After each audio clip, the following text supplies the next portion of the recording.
The reading rush is already done, and I actually can't believe it. It was the fastest week of my life. It's kind of how it felt. And I got so much reading done. My goal was to read 7 books in 7 days, and I did end up reading 7 books in 7 days. So I'm going to go over all the books I read for the reading rush. I've already went over a few of these in my earlier videos, so I'm sorry if I'm repeating myself and I sound like a broken record. The first book I read was Brain and Delilah's Midnight Matinee by Jeff Zettner. It's a YA contemporary, and I rated it 5 stars. The next book I read is For One More Day by Mitch Albom, and it's a literary fiction, and I rated it 4 stars. The next book I was not a fan of. I gave Lanie by Max Porter 2 stars. When I researched the genre, it said literary fiction, but it gave me a really creepy, almost like futuristic vibe, like it was happening in the future. The plot was very scattered, and I couldn't really relate to any of the characters because I didn't understand what was going on.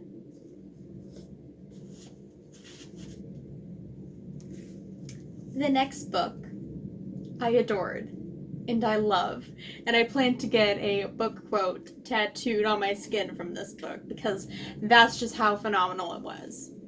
Turtles All the Way Down by John Green. I do have an emotional blog post about this book on my website, and that's linked below if you'd like to check it out. I rated it 5 stars.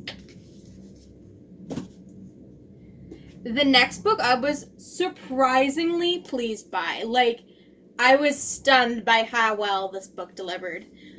The McAvoy Sisters Book of Secrets by Molly Fader. Harlequin sent me a copy of this book.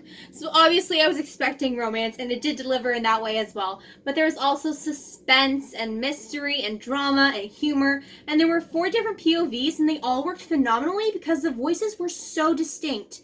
Just the way it was laid out, the way the story unraveled. It's such a stunning story. I rated it 5 stars. I also read 8 Days on Planet Earth by Kat Jordan. It's a fast, quick, and entertaining read. I rated it 4 stars.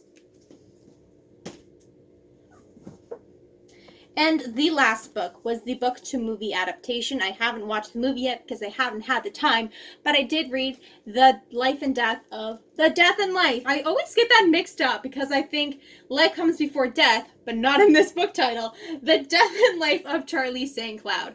It was a really touching romance novel. I rated it 4 stars.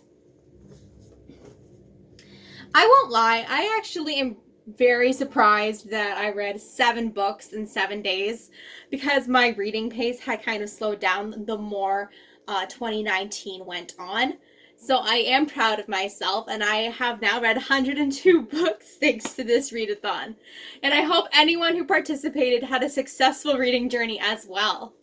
If you'd like to see my Instagram, Twitter, or website, they're all linked below. Thanks so much for watching.